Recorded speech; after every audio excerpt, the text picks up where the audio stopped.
হাত জোর করে প্রবাসী ভাই আপনার বোনদের কাছে 4টা বিনয়ের সাথে মাস বাইরে আবারও বিদেশ বানানো বন্ধ করেন। করজোড়ে অনুরোধ অস্ত্র করতে নাই, চাই।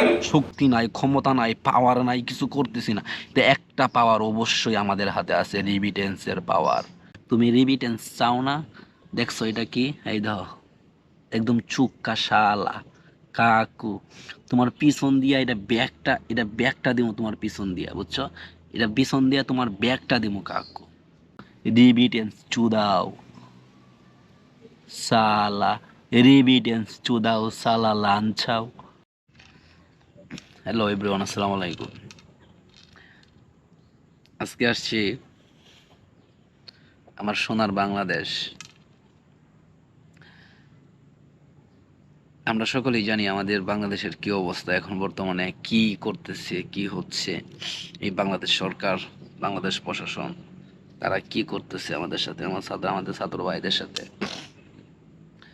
আমি প্রবাসীদেরকে আজকে একটা কথা বলতেছি, প্রবাসীদেরকে উদ্দেশ্য করে, বিশেষ করে আমাদের বাংলাদেশের যারা বাংলাদেশ থেকে বাহিরে আছেন প্রায় 1.5 কোটি মানুষ।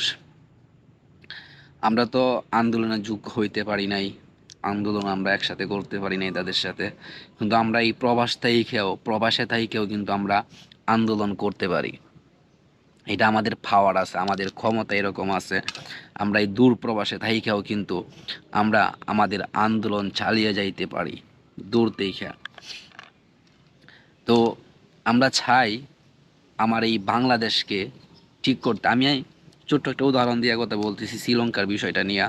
আমরা অনেকেই জানি যে শ্রীলঙ্কা দেউলিয়া হয়েছিল কিছুদিন আগে, বাট কিভাবে জানেন কি আপনারা?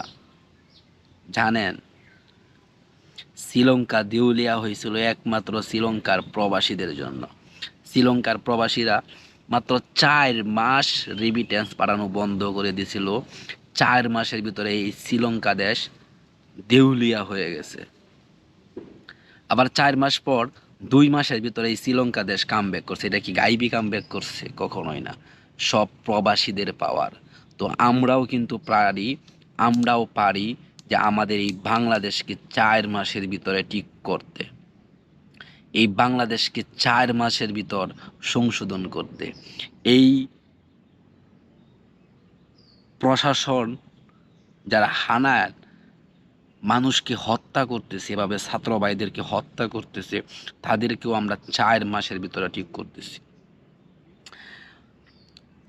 বাংলাদেশ ব্যাংক বর্তমান খুব খারাপ অবস্থানে আছে। আমরা চাইলে এটারে আরও খারাপ করতে পারি। সামনের মাস বেতন প্রায় চলে আসছে, আজকে 31 তারিখ। কিছুদিনের ভেতরে আমরা বেতন পাবো। যদি আমরা প্রত্যেকটা লোক যদি আমরা চেষ্টা করি যে কোনো ব্যাংকে রিমিটেন্স দিব না, আমরা যদি বাসায় কিছু টাকা, খরচের টাকা, আমরা আমরা আমাদের টাকা হাতে রাইখা দিব, তারপর যখন বাংলাদেশ ঠিক হবে তখন আমরা রিমিটেন্স পাঠাবো। আমরা হাতে রাইখে দেবো কিছু সংখ্যক টাকা, যে ফ্যামিলি চলতে পারে এরকম কিছু টাকা আমরা বিকাশ বা হুন্ডির মাধ্যমে পাঠাইতে পারি।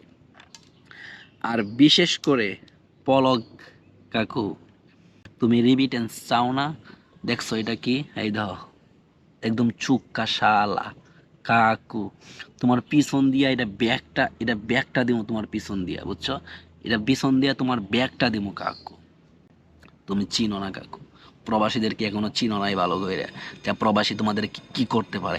রিমিটেন্স নাই যে বাপ, এই যে দেখো, এগুলো তীর, ঠিক আছে? মালয়েশিয়ারা খেলাধুলা করে এই তীর, এটা গরম করে তোমার পিছন দিয়া ব্যাগটা ড্রপ করবো, টাকা চাও, পিছন দিয়া ব্যাগটা দিমু, দিয়া মুখ দিয়া বাইর করবো। রিমিটেন্স চুদাও সালা, রিমিটেন্স চুদাও সালা লাঞ্ছাও। আমার প্রত্যেকটা ছাত্র ভাইদেরকে প্রাণ প্রাণ নিয়ে রক্তাক্ত করে রাস্তায় ফালাইয়া রাখছো, গণহত্যা করছো, গণকবর দিছো, তাদের লাশটাকে শনাক্ত করার জন্য দাও নাই, তাদেরকে এভাবে গণকবর দিয়েছো। রিভিডেন্স চাও সালা। আমি প্রত্যেকটা প্রবাসীদেরকে বলতেছি, ভাই একটু ধৈর্য ধরে, মাত্র 4টা মাস ভাই, 4টা মাস এই প্রবাসের মাটির থেকে ভাই বাংলাদেশের রিমিটেন্স বানানো বন্ধ করেন ভাই। আপনাদেরকে হাত জোর করে বলি, আপনারা 4টা মাস ভাই রিমিটেন্স বানানো বন্ধ করেন। দেখেন এই কি অবস্থা হয় এই বাংলার মাটিতে। ওরা রাস্তায় ভিক্ষা করে কুল পাইব না খাবারের জন্য। ওই প্রশাসন, ছাত্রলীগ, কুত্তালীগ রাস্তায় ভিক্ষা করে কুল পাইব না ভাই। 4টা মাস খালি রিপিটেন্স পাওয়ানো বন্ধ করেন। আমি আপনাদেরকে হাত জোর করে বলতেছি, প্লিজ ভাই, যদি রিবিটেন্স কোনো সালাই চা না, কোনো সালাই যদি রিবিটেন্স চা, তার এইগুলা ভিতর দিয়া পিছন দিয়া দিবা রিবিটেন্স চুদা শালা।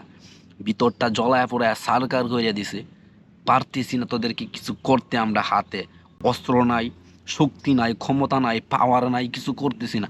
তো একটা পাওয়ার অবশ্যই আমাদের হাতে আছে, রিবিটেন্সের পাওয়ার। আমরা এটাই এখন দেখানোর বাকি। মাস সামনে আসতেছে, বেতন পামু, এইটাই আমরা দেখামু আমাদের প্রবাসীদের কি পাওয়ার। শক্তি নাই, ক্ষমতা নাই, পাওয়ার নাই, রাজনীতি নাই, অস্ত্র নাই, বাট রেমিটেন্স আমাদের হাতে আছে।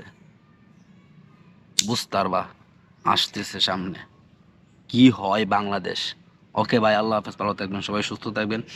আর বিশেষ করে আমি প্রত্যেকটা ভাই বোনদের প্রত্যেকটা যারা মৃত্যুবরণ করছে, শহীদ হয়েছে, তাদের মাগফিরাত কামনা করতেছি।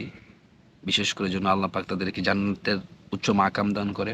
আর প্রত্যেকেই দোয়া করবেন আমার, বিশেষ করে যাদের পিতামাতা সন্তান হারাইছে, যেন সেই পিতামাতা যেন ধৈর্য ধারণ করতে পারে, সেই তৌফিক দিয়ে আল্লাহ। প্রত্যেকেই ওদের জন্য দোয়া করবেন। ওকে, আল্লাহ হাফেজ ভাই।